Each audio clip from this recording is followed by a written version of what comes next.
Voilà, bonsoir.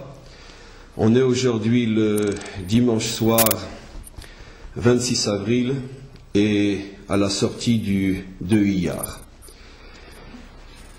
Un problème qui est extrêmement important et que sans doute vous avez évoqué dans les différentes interventions avant la mienne, est la manière dont tous les prophètes d'Israël, par la voix du dernier prophète, terminent l'ensemble des prophéties. Les prophéties qui couvrent en vérité plusieurs siècles, toute la période qu'a duré le premier temple. Et donc le dernier des prophètes, se faisant encore une fois le porte-parole de tous ceux qui l'ont précédé, termine l'œuvre des prophéties par un verset qui est très connu, qui est devenu entre-temps depuis même une chanson populaire juive, qui est Ve'eshiv lev avot al banim, ve'lev banim al avotam. Et je ramènerai, on comprend, les commentaires expliquent qu'il s'agit donc d'une prophétie, d'une prévision de ce qui va se passer juste avant la délivrance. Et donc le verset dit, je ramènerai le cœur des pères vers celui des fils, et le cœur des fils vers celui des pères. Je pense que jusqu'à là, il n'y a rien de très nouveau. Comme je l'ai dit, je suis pratiquement sûr que ce verset a déjà été évoqué plusieurs fois tout au long de cette journée. Mais on va essayer ensemble de voir quelque chose, je pense, de nouveau, d'extrêmement révélateur et peut-être même révolutionnaire sur la lecture possible de ce verset-là. Et bien sûr du message profond qui s'en dégage. Apparemment, la tradition est d'expliquer ce verset comme faisant allusion au conflit des générations dont nous sommes les témoins, conflit des générations qui a essentiellement commencé, on pourrait dire, avec l'ère moderne, qu'on appelle l'époque pré-messianique, où on voit effectivement que le cœur des enfants s'éloigne de celui des pères, c'est-à-dire que la nouvelle génération se révolte contre le message que la génération précédente, c'est-à-dire celle des parents, essaye de transmettre. C'est encore une fois apparemment de cette manière-là, superficielle, que l'on explique ce verset. Le prophète aurait donc prévu un phénomène que nous vivons, celui donc de la révolte de la jeune génération contre les valeurs des parents. Or cette lecture, bien qu'elle est inclue dans le verset, est non seulement extrêmement superficielle, mais en plus elle escamote, elle cache, voile, jusqu'à voir détruire le message profond qui se cache dans ce verset. Car en effet, si l'intention du prophète était uniquement de mettre l'accent sur le fait que les fils cesseront de se révolter contre les pères, et que la jeune génération acceptera enfin la transmission des parents, alors pourquoi le verset commence par dire que Dieu ramènera le cœur des pères vers celui des fils? Apparemment, le cœur des pères n'a pas voulu s'éloigner de celui des fils. Les parents n'ont pas de problème. Le problème, visiblement, vient de l'enfant qui, lui, se révolte, qui, lui, s'éloigne. Donc le prophète aurait dû simplement mettre en évidence le fait que le cœur des fils reviendra vers celui des pères. Pourquoi le cœur des pères est-il mentionné dans le verset? De plus, si l'intention est de nous dire que puisque les enfants se sont éloignés, automatiquement les parents se sont aussi vexés et éloignés, on pourrait dire attitude qui est la conséquence de la révolte des enfants. Et c'est pour ça que le verset mentionne aussi le retour du cœur des pères vers celui des enfants. Malgré tout, l'ordre n'est pas juste. On aurait dû d'abord dire « je ramènerai le cœur des fils vers les pères » et donc automatiquement les pères qui s'étaient éloignés reviendront eux aussi vers les fils. Et donc vous avez compris que de toutes les manières de voir et d'aborder le verset, on est devant un problème. L'ordre utilisé par le prophète n'a pas l'air de tenir compte de la seule, on pourrait dire, de la seule explication que nous connaissons, celle donc du conflit des générations. Il semblerait que le prophète fait allusion à un problème beaucoup plus profond qui commence chez le Père lui-même. Comme si le prophète voulait nous révéler que la raison première, profonde, de la révolte du Fils est d'abord un problème au niveau du Père. Et c'est comme ça qu'on devrait lire le verset. C'est vrai, bien sûr, l'explication classique est juste. C'est vrai que le prophète fait allusion au conflit des générations, donc à la révolte des enfants, mais le prophète, parce qu'il est prophète, vient nous révéler le mécanisme profond, caché, invisible de cette révolte de l'enfant, et c'est pour ça que le prophète met l'accent, met le doigt sur le Père, comme pour dire, toi le Père, tu as un problème dans ton cœur par rapport à ton Fils, et c'est pour ça que le cœur du Fils s'éloigne du Père. Et donc d'après cette lecture que je vais expliquer et démontrer, on a, je pense, une vision complètement nouvelle de la relation Père-Fils. Je ne sais pas exactement ce que les intervenants avant moi ont enseigné, mais que ce soit aujourd'hui ou d'une manière générale, il y a une tendance qui, à mon avis, est très incomplète, voire dangereuse, une tendance à expliquer que finalement la réussite est lorsque l'enfant suit normalement, paisiblement, confortablement, fidèlement la voie du Père, et que, au contraire, tout père qui verrait ses enfants s'éloigner, faire le choix de la différence jusqu'à celle de la révolte, ce père-là aurait un problème. L'approche classique est très souvent extrêmement culpabilisante et ne donne aucune solution si ce n'est que de constater le problème et d'une certaine manière, en dénonçant l'échec des parents sans mettre en évidence ce qui peut-être est la source de cette difficulté et la raison d'être de cette difficulté, lorsqu'on ne met pas suffisamment l'accent sur le problème caché, on tombe encore une fois, comme je l'ai expliqué, dans cette vision culpabilisante qui non seulement ne peut pas aider à résoudre et à comprendre le problème, mais qui, pire encore, ne fait que l'aggraver. Alors ce que je vais expliquer avec vous maintenant, après toute cette introduction, c'est effectivement quel est le véritable et profond secret révélé par le prophète et quelle est la raison première profonde de la révolte de l'enfant contre le Père, puisque j'ai déjà commencé à faire allusion au fait que le problème commençait chez le Père. Et on va faire un détour, on pourrait dire dans une vision beaucoup plus générale et globale de l'être, pour mieux revenir après sur le problème qu'on évoque ce soir.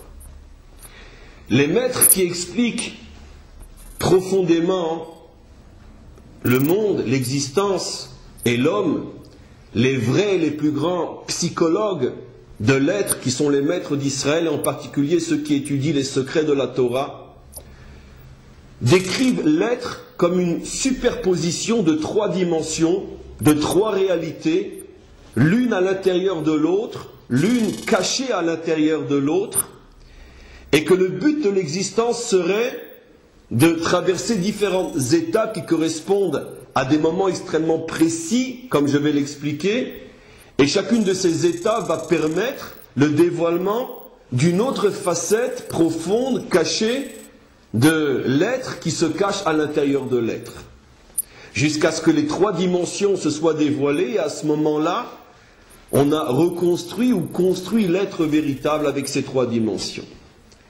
Bien qu'il s'agisse ici d'un sujet extrêmement profond dont on pourrait parler pendant des années, je vais essayer d'être extrêmement bref pour me concentrer sur l'aspect essentiel, ce qui nous intéresse ce soir.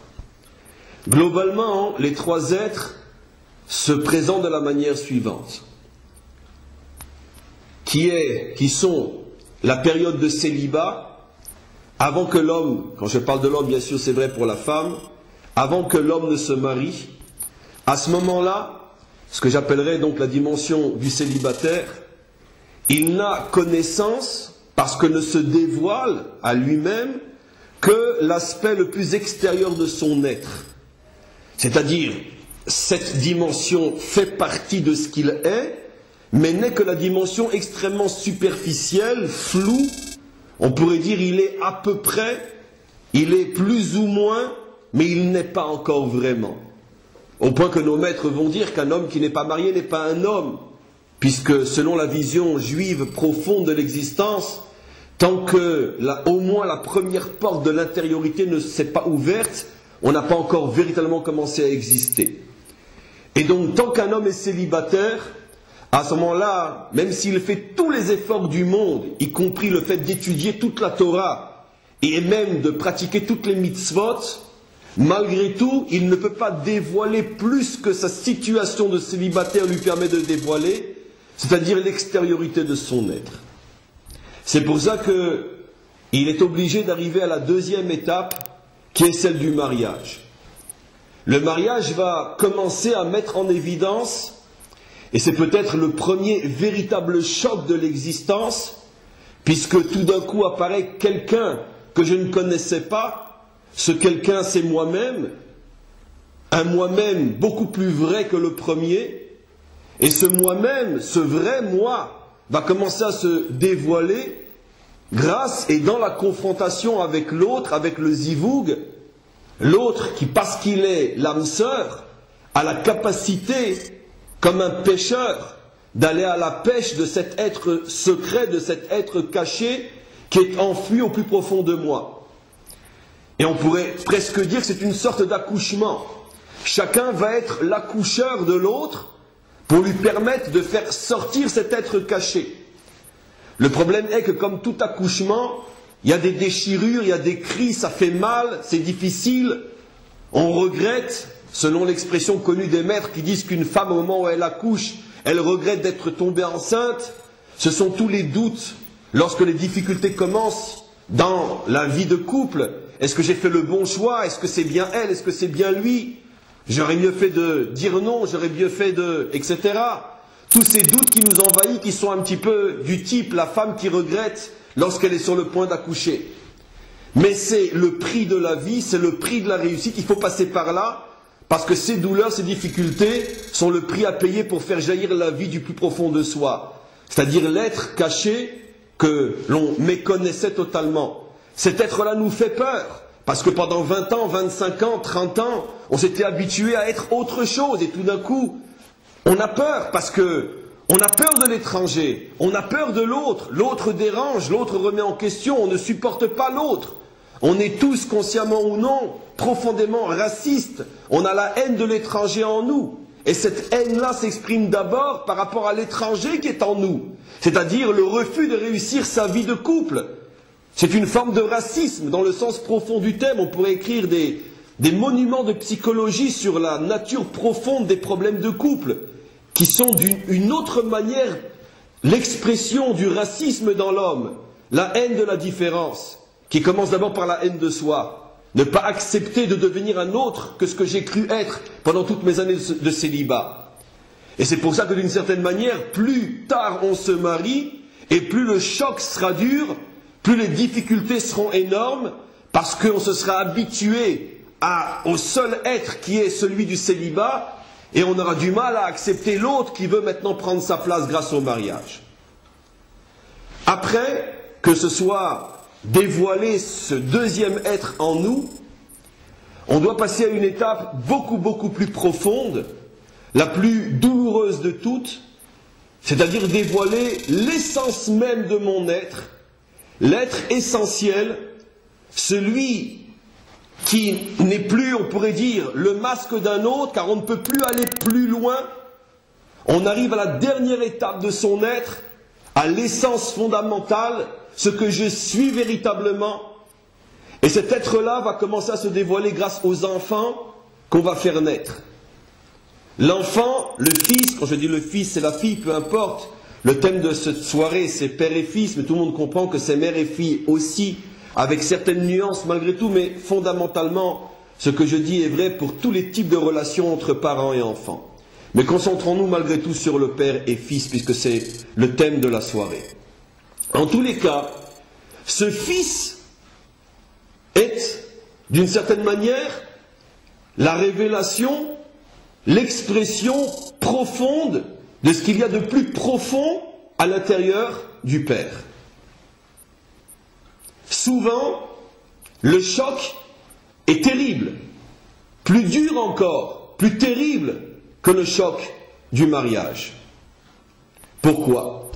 Parce que si déjà le mariage est parti révéler quelque chose de très profond en moi, il ne s'agissait pas encore du plus profond en moi, mais d'une sorte d'être intermédiaire entre la vraie profondeur que je suis et l'extériorité totale que j'étais lorsque j'étais célibataire.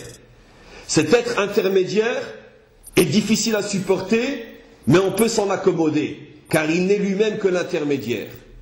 Mais lorsqu'on touche le fond, et je fais exprès ce jeu de mots, lorsqu'on touche le fond dans tous les sens du terme, c'est-à-dire qu'apparaît l'enfant, l'enfant va venir avec la révélation de ce qui était caché au plus profond de mon être, qui pendant des années et des années était méconnu, et tout d'un coup, il apparaît.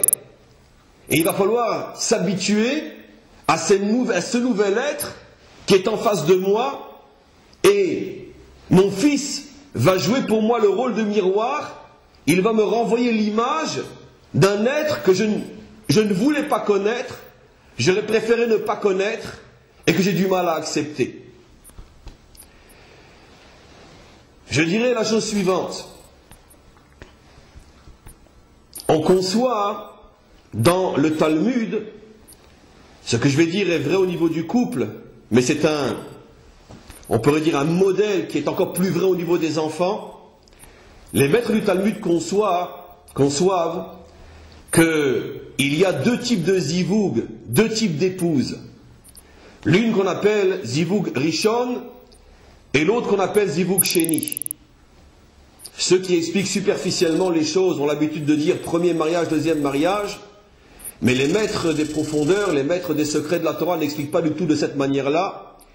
Ils expliquent que ce n'est pas un problème de combien de fois on s'est marié, mais de type de mariage. Un homme peut être en présence d'un zivug rishon, il peut être en présence d'un zivug sheni. Et que la différence entre les deux, c'est que le zivug rishon est un zivug qui se passe plus ou moins bien. Ça veut dire que les deux êtres, d'une certaine manière, s'accommodent plus ou moins facilement. Un couple tranquille, comme on dirait, ça existe. C'est peut-être de plus en plus rare dans nos générations, et ça a un sens aussi. Mais en tous les cas, ça existe et ça a existé. Les problèmes sont standards, avec leur haut et leur bas. Les cris, les disputes sont standards. Il n'y a pas de quoi en faire un drame. On ne parle pas de divorce, on n'y pense même pas. Et même quand on hausse le ton, ça reste d'une certaine manière quelque chose d'acceptable. On expliquait qu'au niveau du zivug, les maîtres conçoivent encore une fois deux types de zivug.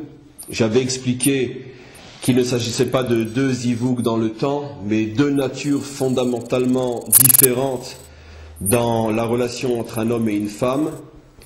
Un zivug qu'on appelle zivug rishon et l'autre zivug sheni. J'avais expliqué aussi que le zivug sheni est décrit par les maîtres comme étant un zivug relativement facile, défini dans le Talmud comme étant un zivug naturel, c'est-à-dire qu'il connaît lui aussi bien sûr ses hauts et ses bas, comme tout ce qui est vivant, comme tout ce qui bouge dans ce monde, et qui forcément passe par différentes situations, jour, nuit, haut, bas, mais malgré tout, il s'agit de difficultés qui sont inscrites dans les lois de la nature, donc supportables et relativement faciles à surmonter.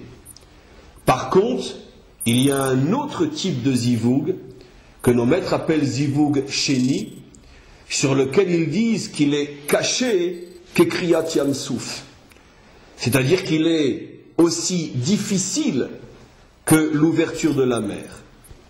Bien que cette comparaison à ce type de zivoug, à l'ouverture de la mer, contient, comme vous pouvez le deviner, une infinité de messages et de secrets, à notre niveau, je me contenterai de dire que l'intention fondamentale est de nous expliquer que, de la même manière que pour permettre la traversée des enfants d'Israël, il a fallu faire un miracle, quelque chose de complètement surnaturel, qui a permis cette traversée, donc cette ouverture de la mer qui est le prototype même, le modèle même du miracle fondamental. Et donc de la même manière, lorsqu'on se trouve en présence d'un zivoug sheni, pour que ça réussisse, on a besoin donc d'une intervention de force complètement surnaturelle, parce que les difficultés, les tensions sont largement au-dessus de ce que la nature est capable de supporter, et donc c'est pour ça qu'il faut une intervention, on pourrait dire d'ordre miraculeux, pour permettre à ce couple de réussir. Alors maintenant, bien sûr, on va se poser la question, lequel des deux zivougs est le plus intéressant, celui qui est véritablement souhaitable, celui qui est d'une certaine manière le signe d'une réussite. Alors, il est clair que vous devinez à la fois les deux réponses possibles. L'homme standard aura tendance à répondre que le zivoug auquel on aspire, c'est le premier, celui qui est naturel, celui qui ne nécessite pas des miracles pour qu'il réussisse, celui qui est supportable au niveau même des lois de la nature. Par contre, le deuxième zivoug, dans la mesure où il nécessite des miracles pour s'en sortir, et donc il évoque une difficulté particulière, on préfère ne pas le rencontrer. Ça, c'est bien sûr ce que l'homme standard aura tendance à dire. La vérité est bien sûr exactement à l'inverse, puisque la Torah a choisi le modèle de la sortie d'Égypte et de la traversée de la mer comme étant le modèle fondamental de la naissance d'Israël, donc d'une certaine manière de l'élection d'Israël et des débuts de son histoire. Et on sait très bien que la Torah nous présente le modèle de ce qui est véritablement la volonté d'Hachem et ce qui est véritablement le chemin par lequel le Ham Israël et donc chacun d'entre nous doit passer. On comprend donc que cette difficulté qui est la traversée de la mer n'est pas un signe d'échec, mais bien au contraire une forme de récompense, parce que nous méritons justement de vivre des expériences à ce niveau-là, de nous trouver dans des situations d'extrême difficulté, desquelles nous ne pouvons sortir que grâce à un miracle, et c'est pour ça que d'une certaine manière, le zivoug sheni, qui est comparé à la traversée de la mer, serait, d'après cette explication-là, le zivoug fondamental, véritable d'un couple méritant. C'est-à-dire, on va bien sûr pas ouvrir une rubrique Shalom Bayit dans le cadre de cette explication, mais vous imaginez tout ce qui se cache derrière ce qu'on est en train d'expliquer. Contrairement à l'approche, encore une fois, ignorante de l'existence, qui aurait tendance à dire que s'il y a de très grosses difficultés dans un couple, c'est peut-être les signes d'un mauvais choix, d'une erreur. La Torah présente cette chose-là d'une manière qui est radicalement différente, au point de dire qu'il y a effectivement des cas où le zivoug, celui qui est zivoug sheni, est extrêmement difficile à maintenir et il faut un véritable miracle, mais en comparant ce type de relation entre un homme et une femme à la sortie d'Égypte et en particulier à la traversée de la mer, on comprend que c'est en vérité le véritable chemin d'une existence réussie qui exprime fondamentalement la volonté d'Hachem. En tous les cas, je ferme cette parenthèse parce que ce n'est pas véritablement le but de la soirée, mais je me sers de cela pour comprendre la relation entre le Père et le Fils. Exactement de la même manière que le Maître du monde a conçu deux types de relations homme-femme, et que celle qui est révélatrice d'une véritable grandeur, c'est justement la relation qui est à ce point difficile qu'elle nécessite des miracles du type de la traversée de la mer. Exactement de la même manière, un homme, très globalement, met au monde deux types d'enfants. Les enfants que l'on pourrait appeler l'enfant facile, quand je dis facile bien sûr avec tous les hauts et les bas inhérents à l'existence, même lorsqu'il s'agit d'une existence qui suit tranquillement le processus naturel des choses, mais il y a l'enfant facile qu'on pourrait appeler l'enfant de la ressemblance, l'enfant de la projection, l'enfant de la continuité, celui qui tout naturellement, parce qu'il est le fils de son père, prend et continue le chemin de son père. Le bon enfant, l'enfant facile, l'enfant qu'on aime, l'enfant qu'on chérit, l'enfant dont on est fier parce que lorsqu'on se regarde en lui, on se retrouve soi-même. Et il y a aussi globalement l'autre enfant, l'enfant révolté, l'enfant difficile, l'enfant qui ne nous ressemble absolument pas, l'enfant dans lequel on ne se retrouve absolument pas, l'enfant face auquel on a l'impression d'être devant un étranger, jusqu'au point que des fois, on sait tous, nous les parents, que ce genre de propos, on les a déjà tenus, du style je me demande d'où tu sors, c'est pas possible que tu sortes de moi, c'est pas possible, tu dois être un étranger, sans doute on a dû t'échanger dans la clinique après que tu sois né parce que c'est pas possible que tu sois mon fils, c'est-à-dire l'autre fondamental, l'étranger total. Et donc encore une fois, de la même manière qu'on peut être en présence de deux types de zivug, on est en présence de deux types d'enfants. Je pourrais même affirmer que ceux qui ont plusieurs enfants vont toujours se retrouver dans le modèle exprimé ce soir. Il y aura toujours, lorsqu'on a 5, 6 enfants, 7 enfants, et plus on en a et plus on peut être sûr qu'on va se trouver face à ce problème-là. Les enfants qu'on va avoir vont se départager en deux catégories. L'enfant facile, l'enfant ressemblance, qu'on pourrait appeler l'enfant numéro 1 par rapport au zivug rishon, et l'enfant révolté, l'enfant différent, l'enfant étranger, l'enfant rebelle, l'enfant révolté, celui qui ne nous ressemble pas du tout, qu'on pourrait appeler l'enfant numéro 2. Alors là encore, si l'on demande à l'homme standard lequel des deux est le vrai, lequel des deux est celui qui exprime la relation réussie entre l'homme et le Père, entre le Père et le Fils, alors bien sûr, l'homme standard répondra, celui qui me ressemble, celui qui dit oui papa, celui qui dit papa je suis fier de suivre ton chemin, papa je suis fier de te ressembler, papa je veux te ressembler. Celui-là est le véritable fils. Par contre l'autre c'est l'erreur, celui on ne sait pas d'où il sort, on ne sait pas pourquoi il est là, mais qu'est-ce qu'il fait donc dans cette famille, puisque de toute façon il ne se sent pas appartenir à cette famille, et que tout ce que le père dit, il pense et fait exactement le contraire. Donc celui-là ne peut pas être le véritable fils.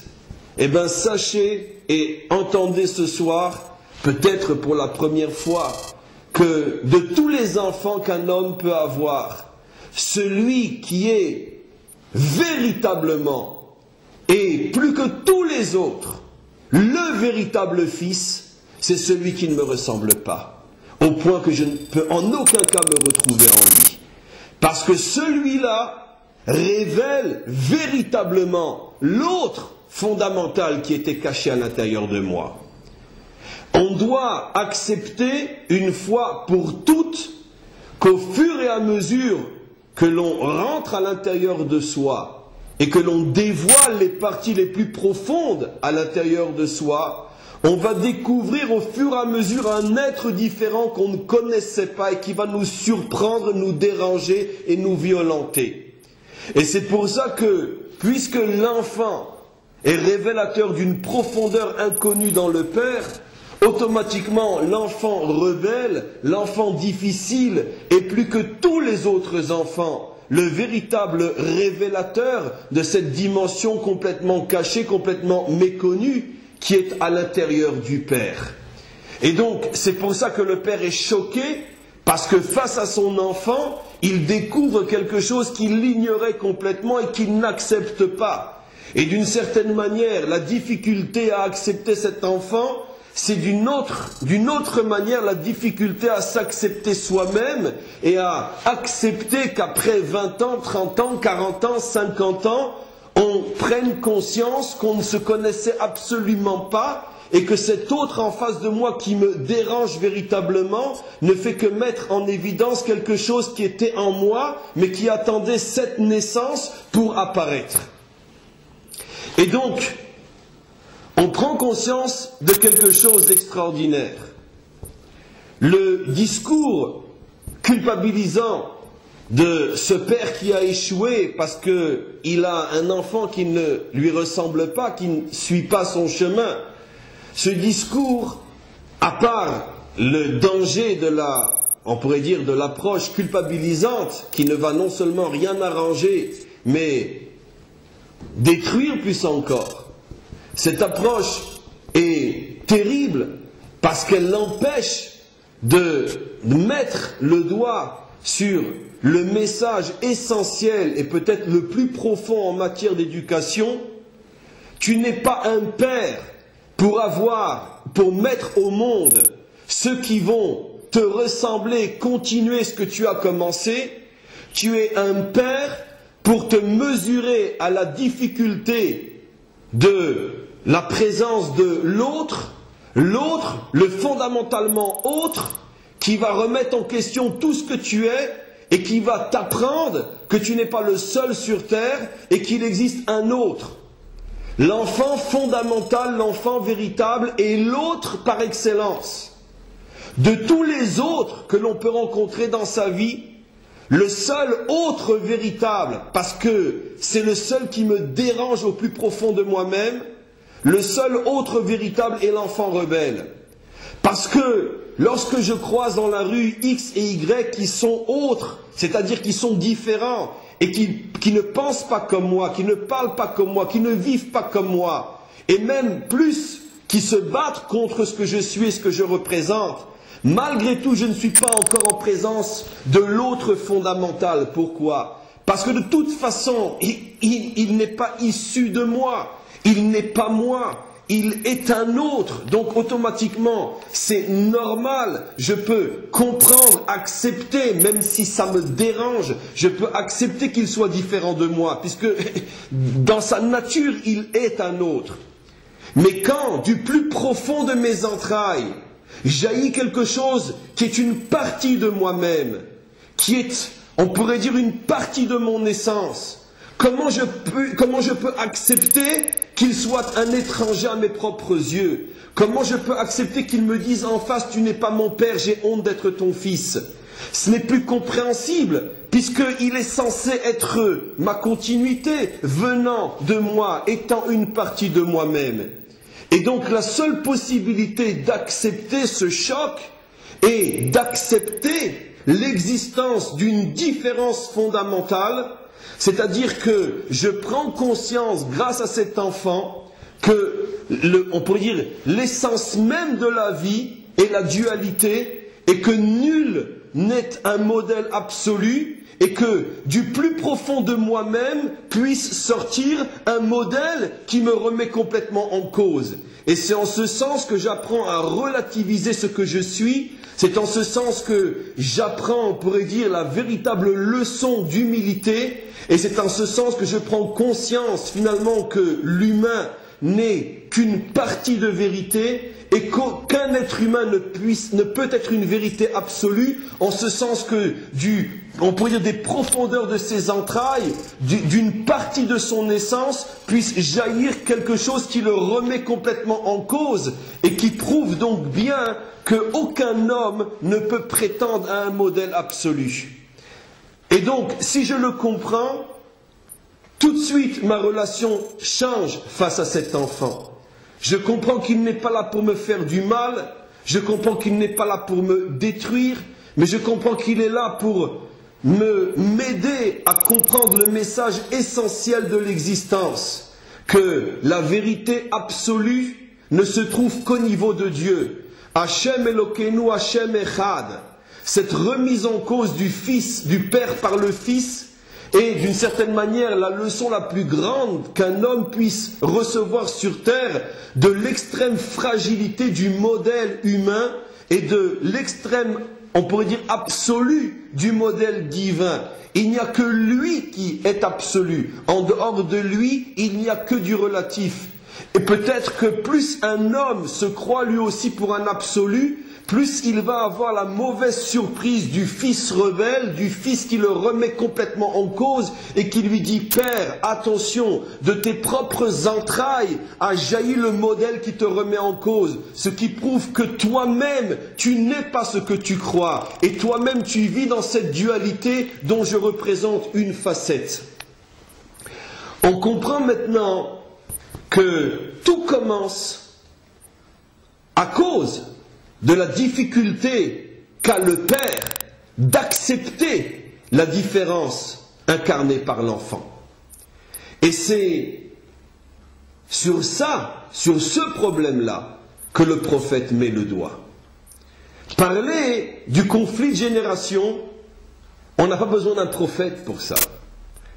Tous les hommes, tous les psychologues, tous les philosophes, tous les penseurs ont constaté et constatent aujourd'hui plus que jamais que ce conflit de génération fait partie d'une certaine manière de la nature humaine. On peut très facilement expliquer pourquoi l'enfant, les jeunes, refusent le modèle des anciens, des parents. Ne serait-ce que parce que ce besoin de dignité me pousse à comprendre par moi-même et non recevoir bêtement comme un robot ce qui a déjà été expérimenté par les autres. Je dirais même que le conflit de génération est le signe, on pourrait dire, d'une santé morale de cette jeunesse naissante qui, parce qu'elle est à la recherche de sa propre dimension, de sa propre dignité, est obligée de tourner le dos d'une certaine manière à la génération précédente. Mais ce n'est pas ce problème que le prophète met en évidence. Parce qu'encore une fois, on n'a pas besoin d'être un prophète pour comprendre ce mécanisme-là. Le prophète met en évidence un problème beaucoup plus profond, qui est l'origine première, véritable, de cet éloignement presque irréversible des deux cœurs, au point qu'il ne s'agit pas uniquement d'une crise d'adolescence qui se termine bien, ce qu'on pourrait appeler le conflit des générations naturelles, qui en principe finit bien, mais il s'agit d'une crise beaucoup plus profonde, d'une séparation des cœurs qui va durer jusqu'à la délivrance finale, au point que ce retour des cœurs ne s'opérera véritablement qu'avec la délivrance. Et là, le prophète pose la question, qui est le véritable responsable ? Qui est le premier responsable? Pourquoi les cœurs s'éloignent-ils à ce point? Et là, le prophète répond, c'est la faute au père, plus encore que la faute au fils. C'est parce que, lorsque le père a eu plusieurs enfants, et qu'il a tout naturellement porté son amour, son attention, son respect aux enfants ou aux fils qui lui ressemblaient, qui marchaient dans son chemin, qui portaient fièrement le modèle et le message qui étaient ceux du Père, et qu'au contraire, le Père a montré, a fait sentir, et l'enfant est extrêmement sensible, l'enfant le ressent. Lorsque le Père lui fait sentir que c'est pas ce que j'attendais, et je suis pas à l'aise avec toi, tu m'étonnes, tu me surprends, mais d'où viens-tu? C'est pas possible que tu viennes de moi, je ne me reconnais pas en toi, tu es si différent. Même si le Père ne le dit pas, bien évidemment, dans la mesure où la relation qui unit l'enfant au père est une relation d'essence, de profondeur. Le père n'a pas besoin de parler, l'enfant ressent. L'enfant est extrêmement sensible à cette distance qui commence à être établie par le père vis-à-vis du fils, avant qu'elle ne devienne la distance établie par le fils vis-à-vis du père. Le premier qui éloigne son cœur, c'est le père. Lorsque les deux fils rentrent à la maison et que le premier, l'enfant facile, apparaît et que le père est tout sourire et que tout de suite après apparaît le deuxième, le difficile, et que le deuxième sent que le sourire est déjà pincé, forcé, parce que le père ne se retrouve pas dans le visage du deuxième. C'est cet éloignement qui va créer le véritable éloignement d'un conflit de génération sans solution jusqu'à la délivrance finale. La faute du père, c'est tout simplement une faute de racisme, la haine de l'étranger, la haine de l'autre. Le premier véritable raciste est d'abord le père vis-à-vis de son fils différent. Pourquoi Dieu a voulu que les choses soient de cette manière-là? D'abord parce que ce n'est que dans le domaine de la relation entre le père et l'enfant difficile que on peut véritablement dévoiler, renforcer les forces essentielles qui mènent à la perfection humaine, l'humilité comme j'ai expliqué, mais maintenant j'explique un deuxième volet, l'amour, l'amour véritable, l'amour gratuit, l'amour profond, c'est-à-dire l'amour parce que tu es ce que tu es dans ta différence et non parce que tu continues ce que je suis et que donc que l'amour que je te porte n'est que le prolongement de l'amour que je me porte. Et quand je t'aime, en vérité, je m'aime. L'amour, le véritable amour, n'est possible que quand il y a véritablement un autre en face de moi, dans lequel je ne me retrouve absolument pas. Et cet enfant difficile, cet enfant rebelle, va être le détonateur, le révélateur de ma capacité véritable d'amour. Est-ce que je m'aime ou est-ce que j'aime? Et comme dans la plupart des cas, l'homme s'aime et non aime, comme dans la plupart des cas, un homme ne supporte que ce qui lui ressemble, comme l'homme est foncièrement raciste et déteste l'étranger, automatiquement, la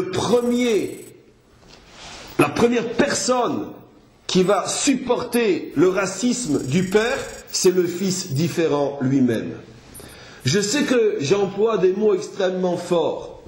Il y a une intention à cela, parce que il est absolument urgent de comprendre véritablement où se situe le problème chez nous, nous les parents, nous les pères, nous les mères. Surtout dans notre génération, où on voit combien la cellule familiale explose, combien les enfants s'éloignent, combien il est difficile de transmettre.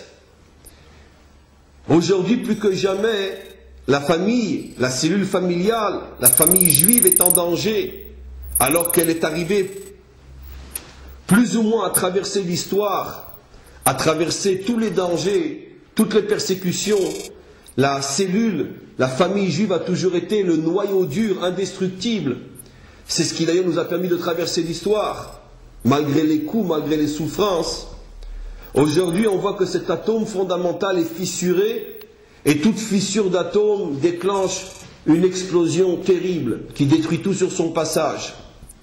C'est pour ça que, justement, en voyant ce qui allait se passer dans les dernières générations avant la délivrance, le prophète met en garde les pères et il leur dit: ramenez-vous d'abord vos cœurs vers les fils qui se sont éloignés de vous, parce que leur éloignement est d'une certaine manière normal, souhaitable, parce qu'il est la source de tout progrès réel dans l'existence, parce qu'on ne peut pas progresser lorsque l'on vit uniquement avec le prolongement de soi. Donc au lieu de repousser plus encore vos enfants qui déjà sont éloignés parce qu'ils ne vous ressemblent pas, au contraire, Faites preuve d'un amour véritable, d'un amour gratuit, d'un amour sincère, d'aimer l'autre pour ce qu'il est et non uniquement parce qu'il me prolonge. On retrouve cette notion au niveau de la naissance même du peuple juif, avec l'expérience extraordinaire au niveau de son message des pères, des premiers pères d'Israël, les pères fondateurs et leurs propres enfants. On s'aperçoit d'une manière extraordinaire que les deux premiers pères ont eu chacun un enfant réussi et un enfant, entre parenthèses, raté. Et, bien sûr, vous avez compris, Abraham a eu un enfant raté, Ishmaël, un enfant réussi, Yitzhak. De même, Yitzhak a eu un enfant raté, Esav, un enfant réussi, Yaakov. Vu de l'extérieur, que va dire l'homme standard? Ishmaël était un voyou, un révolté, un enfant qui n'était absolument pas en mesure de suivre le chemin de son père, et c'est pour ça qu'il a été exclu. Par contre, Yitzhak, le bon enfant, l'enfant saint, avec un T sans T, l'enfant facile, l'enfant fier de suivre le chemin de son père, l'enfant comme on en voudrait tous, et c'est pour ça qu'il a réussi. Même expérience avec Yaakov, avec Yitzhak. Yitzhak a deux enfants, un dur, difficile, un voyou, un rebelle, Esav. Il s'écarte, il s'éloigne. L'autre, Yaakov, le facile, celui qui est fier de continuer le chemin commencé par son père. Donc automatiquement qui réussit et qui reste à l'intérieur du message des pères. C'est comme ça que l'homme standard va comprendre. C'est comme ça que l'homme standard va passer complètement à côté du message profond de ce que la Torah veut nous transmettre. Les maîtres n'expliquent pas du tout comme je viens de le faire. Les maîtres expliquent exactement le contraire. Ils disent la chose suivante. Dans des passages du Zohar ou d'autres endroits où les maîtres expliquent les profondeurs cachées de notre Torah. Le problème est justement le contraire de ce qu'on aurait tendance à dire. Ishmaël s'était mis en tête de ressembler à son père, disent nos maîtres. Abraham avait choisi le chemin du chesed, de la bonté, de l'ouverture, d'être pour les autres et avec les autres. C'était le modèle que l'on apprenait, que l'on voyait dans la maison d'Abraham. Ishmaël, le premier fils, s'est mis en tête de vouloir ressembler à son père. Papa est chesed, je vais être chesed moi aussi. L'incroyable est qu'il s'est complètement cassé la figure. À vouloir ressembler à son père, finalement, il n'a plus rien été, ni lui-même, ni son père. Et il a fini lamentablement. Quand Yitzhak, qui est venu 13 ans après Ishmaël, a vu le désastre d'une vie qui veut être copiée entièrement sur le modèle du père, il a dit, moi, je ne referai pas cette erreur-là. Moi, je vais choisir un chemin radicalement différent de celui de mon père. Mon père a vécu toute sa vie pour incarner la qualité de la bonté, de l'ouverture. Moi, je vais incarner la qualité de la rigueur, de la fermeture. Je vais faire exprès de faire tout le contraire. Parce que c'est la garantie, ma seule garantie, de ne pas échouer lamentablement comme Ishmaël. Ici, la Torah nous donne une leçon de chinour inimaginable. C'est précisément celui qui voulait être la copie conforme de son père qui s'est écroulé. Celui qui a dit « Je choisis mon propre chemin pour exister par moi-même », c'est lui qui a réussi. Là où a été son père, il a été en face. Il est resté l'enfant constructeur, l'enfant qui continue à construire le peuple juif. Certes, d'une autre manière, avec une autre approche, mais une approche qui est complètement intégrée dans l'ensemble des valeurs fondatrices de notre peuple. Comme on le sait, Abraham, Yitzhak, Yaakov, etc. Au niveau des pères, on se rend compte d'une chose extraordinaire. La Torah nous livre un message fabuleux. Qui est le vrai méchaner? Qui est celui qui réussit l'éducation de ses enfants? Pas celui qui en met au monde 10 comme lui-même. Celui qui est capable de mettre au monde un enfant qui a tout pour lui échapper, qui affirme sa volonté d'être différent, et qui malgré tout va rester dans un bon chemin. Pas forcément mon chemin, mais un bon chemin. Et ça, c'est l'épreuve qui attend le père. Parce que si le père, face à un enfant comme celui-là, s'entête à vouloir le faire avancer dans son chemin, finalement, il n'ira plus dans aucun chemin. Mais si le père a la finesse, l'intelligence, l'amour gratuit de l'aider à être l'enfant lui-même, l'encourager dans son chemin à lui, automatiquement l'enfant prendra au moins du père le bien qui se trouve au niveau du père. Le père est un homme bien, et bien moi aussi je serai un homme bien. Différent, mais un homme bien aussi. Et c'est comme ça que le père arrive, malgré la différence, à garder son fils à l'intérieur du monde de la Torah. Même si ce n'est plus dans le même chemin que celui du père, mais au moins ça reste dans le monde de la Torah. L'enfant est différent, mais il ne sort pas du cadre global à l'intérieur duquel toutes les différences sont acceptables. Lorsqu'elles sont à l'intérieur de ce cadre, c'est le cadre de la Torah.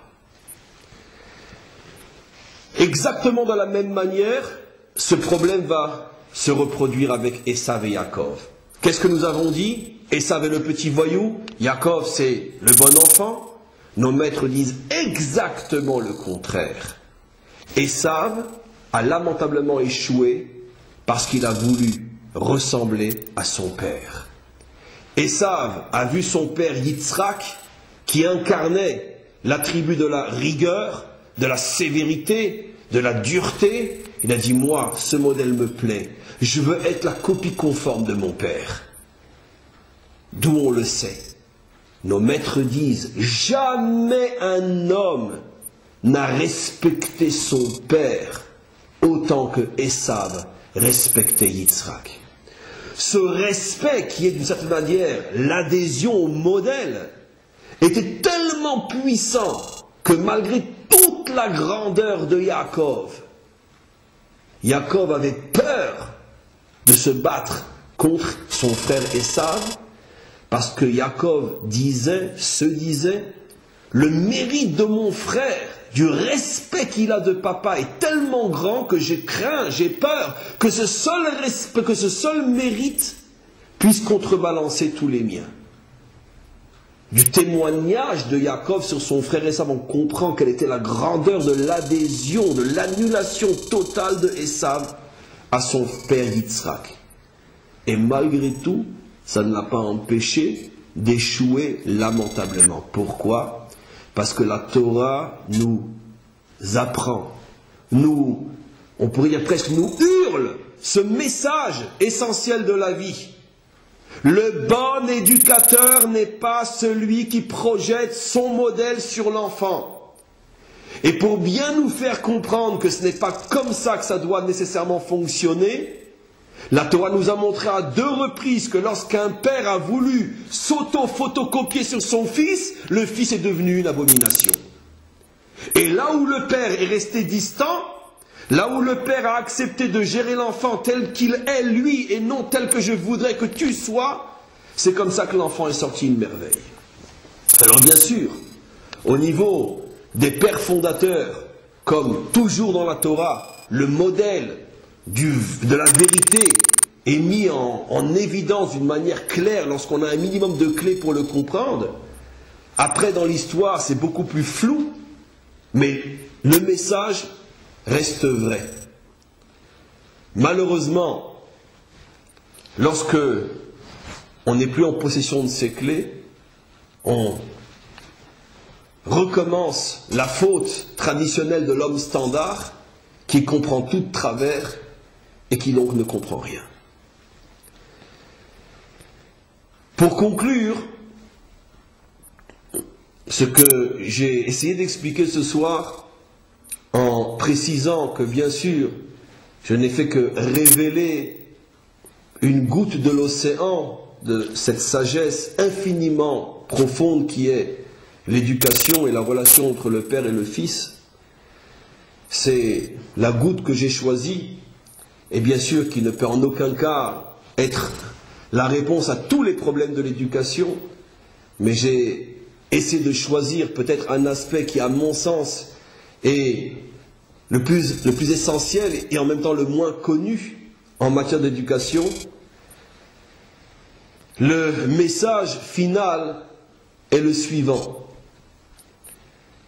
Aimer d'un amour gratuit, aimer d'un amour profond, aimer l'autre, aimer la différence, et l'expérience de cet amour, l'expérience de cette relation extraordinaire avec l'autre commence à l'intérieur d'une maison, dans la relation étroite et ô combien difficile, ô combien tendue entre un père et un fils, surtout lorsque le fils ne ressemble pas du tout au père.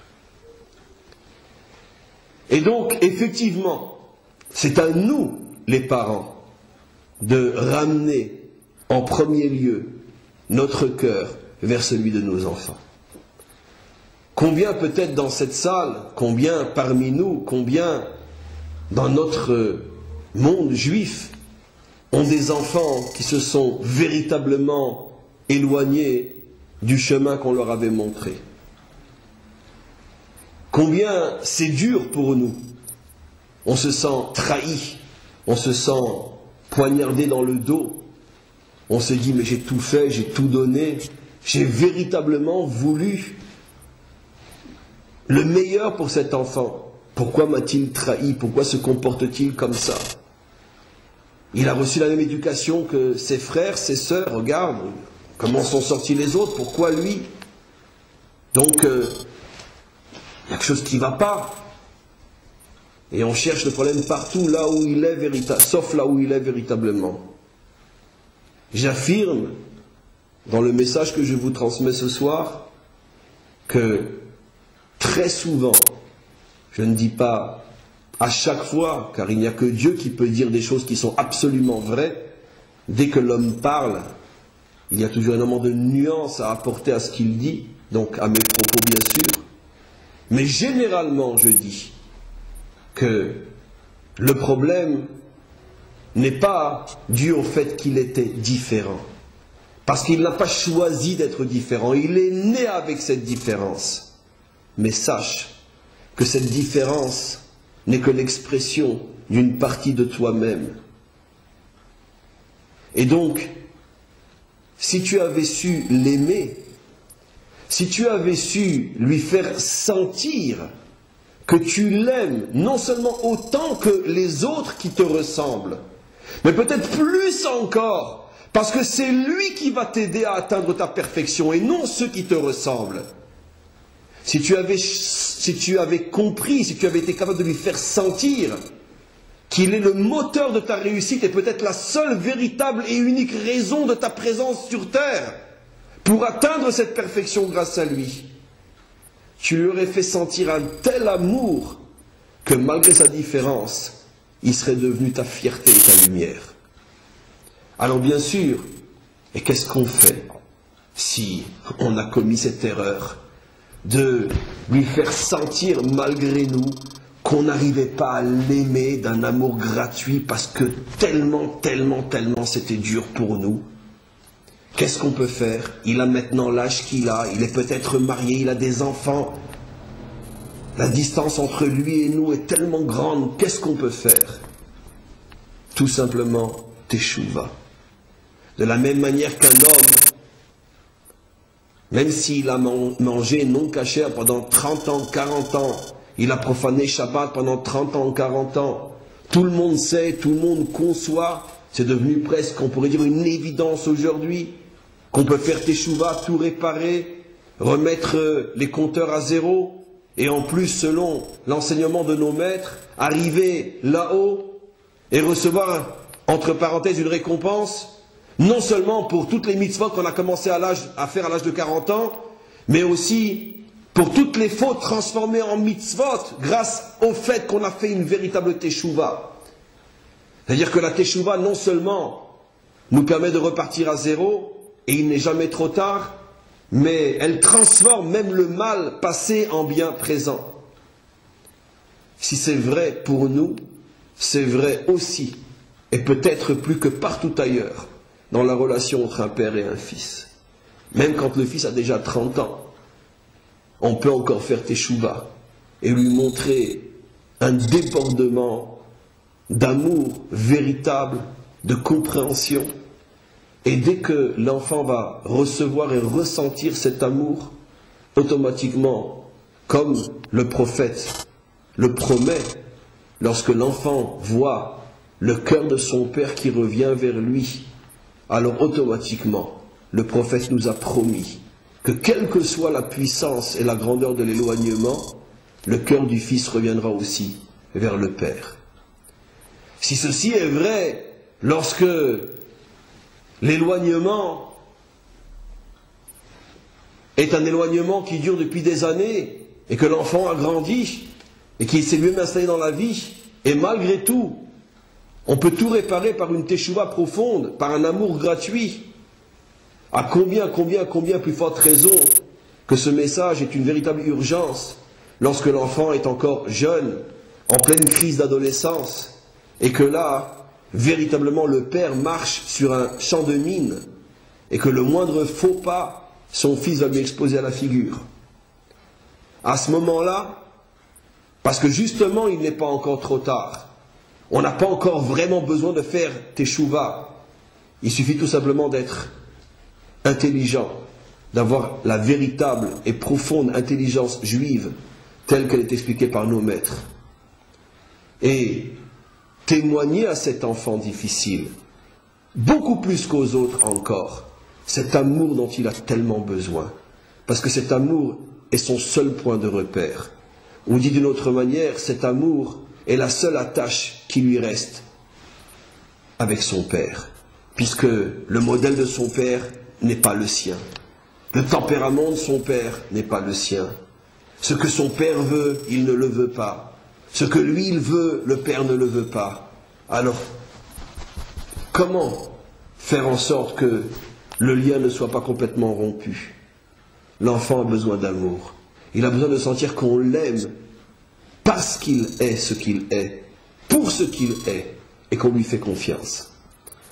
Et on a la certitude, la promesse de nos maîtres, et surtout de ce prophète, que lorsque le père arrive véritablement à témoigner cet amour, et que l'enfant le ressent, automatiquement l'enfant ne s'éloignera pas complètement au point d'arriver à une situation de non-retour et de brisure totale. C'est cet amour qui va véritablement sauver.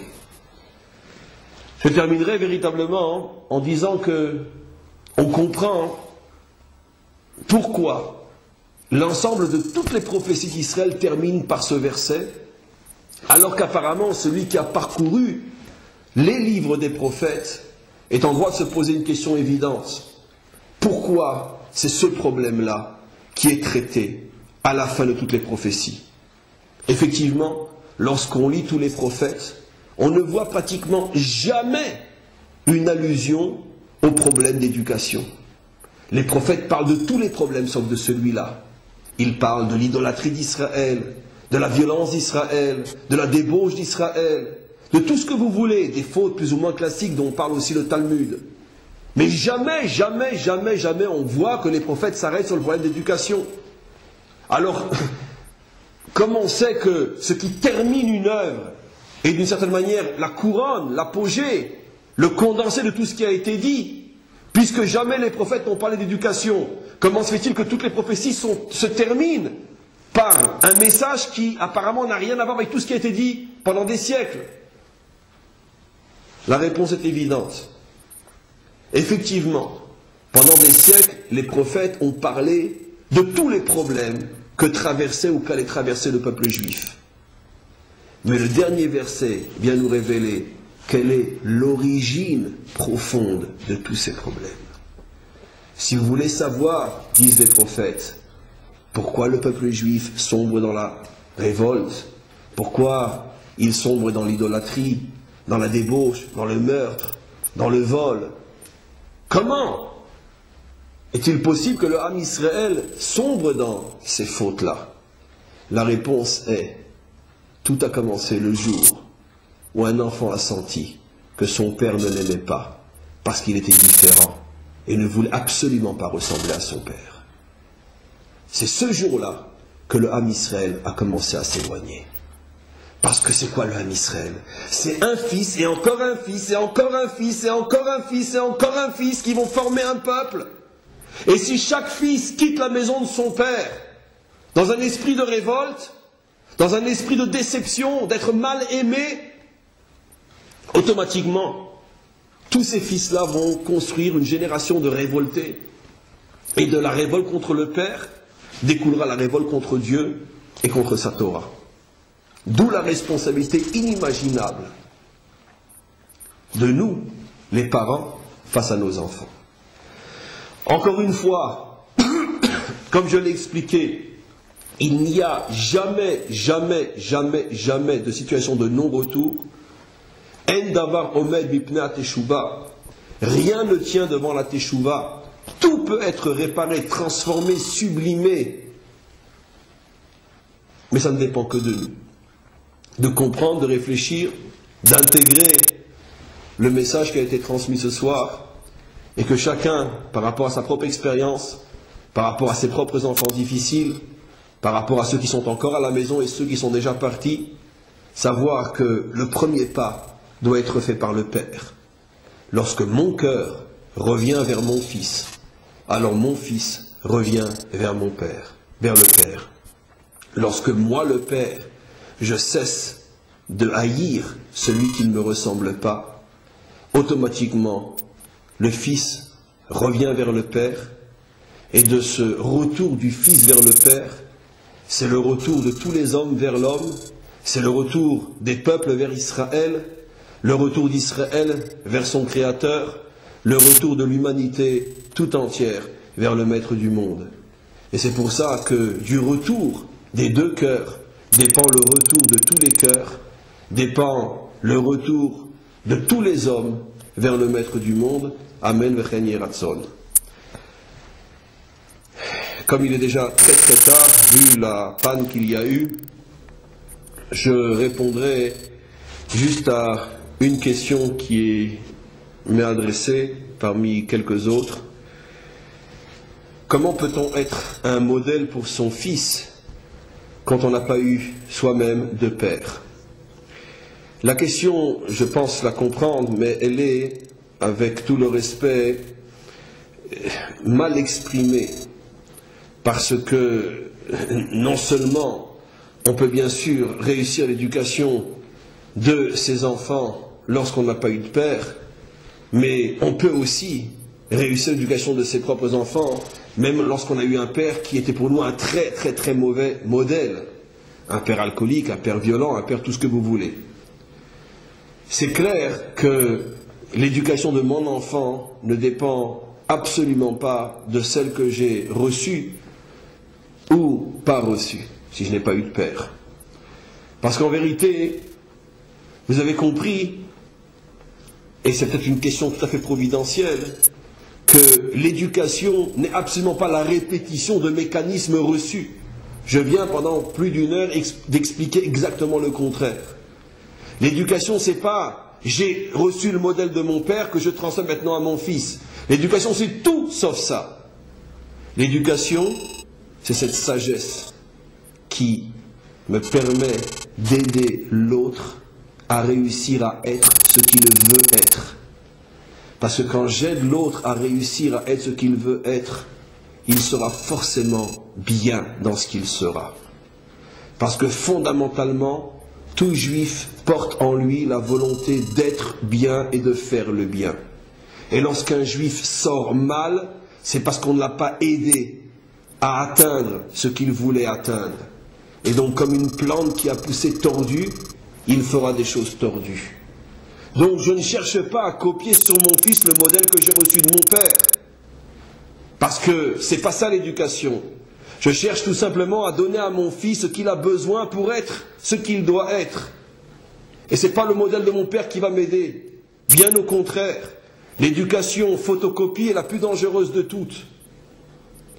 Donc vous avez compris que cette question finalement est providentielle parce qu'elle est la réponse par l'absurde de tout ce que j'ai dit ce soir. Il ne faut surtout pas essayer de copier sur son fils le modèle qu'on a reçu de son père. Alors maintenant, je vais poser une autre question qui sera peut-être la véritable conclusion. Je devine que certains d'entre vous pourraient se dire, alors dans ce cas-là, c'est pas grave, donc chacun fait ce qu'il veut.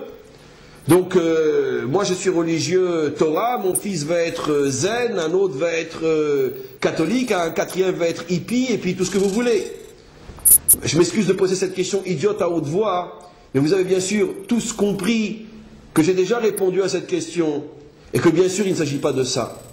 Puisque je viens de dire il y a quelques minutes, quelques secondes, que lorsque tu aides véritablement un juif à se construire, automatiquement, il va exprimer le bien qu'il y a en lui. Et le bien qu'il y a en lui, c'est son âme divine qui est l'essence fondamentale du juif. Dans sa nature profonde et véritable, un juif veut être juif. Et bien qu'il y a différentes manières d'être juif, mais elles ont toutes en commun qu'elles sont l'expression de la volonté d'Hachem. Et c'est ce qu'un juif porte en lui. Un juif, fondamentalement, dans son essence profonde, veut être le reflet de la volonté d'Hachem. Chacun à sa manière, mettre la volonté d'Hachem. Et la volonté d'Hachem est définie par la Torah.